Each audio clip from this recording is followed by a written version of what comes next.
Every now and then I'll get asked a simple question: what is your favourite game? It's definitely a difficult question to answer. I mean, just like most of you, I've been playing games on multiple platforms for a very long time now. From my first ever computer being the Commodore 64, in that steady progression through time of playing the latest games as they were releasing, there are quite literally hundreds if not thousands of games that I have fond memories of playing, which I would consider as my favourites. I have close to 35 years of gaming memories. So this new mini-series is going to showcase one of my personal favourite games per system. Some of these games might make you laugh, these might be even considered as guilty pleasures, and some of you might just be able to relate with some of these games in this series. Today then, we are taking a look at one of my favourite Super Nintendo games. This is Mr. Nutz.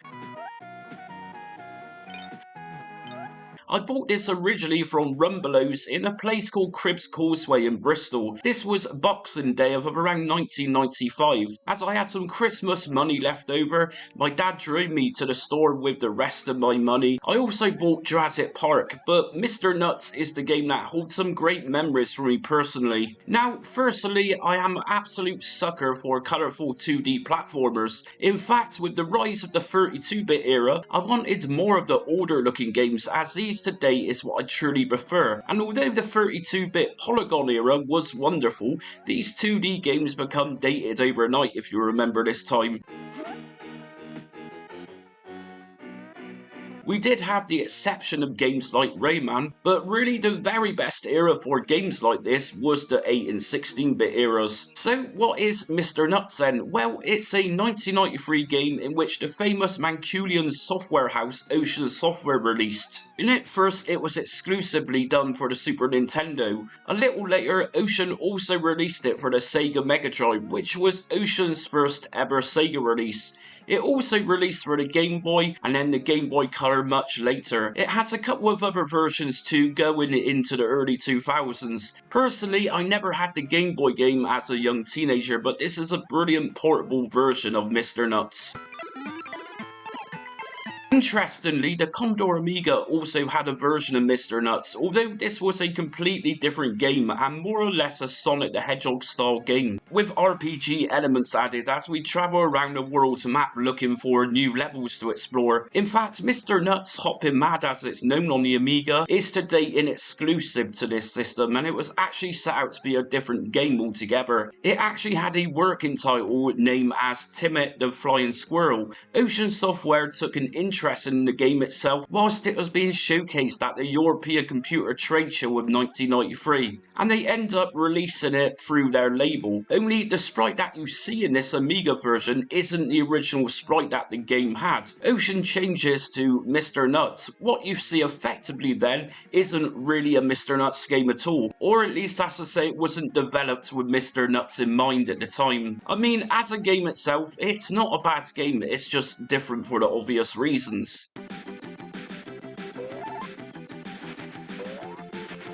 So, back to the Super Nintendo game itself. This is a seriously great 2D platformer. Don't let the sprite design or backgrounds fool you through its childlike look. This game gets incredibly difficult. It's one of those cutesy looking platformers which has colourful visuals, but at its core it's a challenging game. Right from the beginning of the game, we are greeted with one of the most cheerful openings. An opening that I expect a cutesy looking platform to come with. Some nice cheery music, and we have a few options we can change from default lives and energy. I would really suggest anyone playing this for the first time to increase everything to max here. We don't get difficulty settings, so this could be seen as an alternative to that. We do, however, get continues, but once every life is lost, we then go back to the first journey of the world, which can get frustrating, especially if you've gone through a few tough journeys and then killed by a boss at the last second before destroying it. As the game starts, we see a map which then zooms into the part of the world we are playing, and we then start the game. Each part of the world has what is known in the game as journeys, and generally you'll play a few journeys per stage. Each stage ends up with a boss which can range from fairly annoying to fairly difficult. As we pass through journeys, our main mode of attacking the enemies, which are predominantly cartoon-like wildlife looking animals and creatures, is by jumping on them. We can also collect nuts which acts as a weapon, although these are limited, so shoot these wisely because they do come in handy. We can also kneel down and whip Mr. Nut's tail out with enemies too, although this isn't as effective as jumping on enemies or even shooting. Going back to health, well, we can collect extra health boxes which are scattered around, and these give us 1 dot of energy which is displayed in our HUD at the top of the screen. Mr. Nutz loses one of these if he's hit. We can also collect coins throughout which will all tally up at the end of the stages and tell us our completion of the journey we just made in percentage. Mr. Nutz come with plenty of hidden rooms too, and we can really travel around at times to find hidden places in hidden goodies.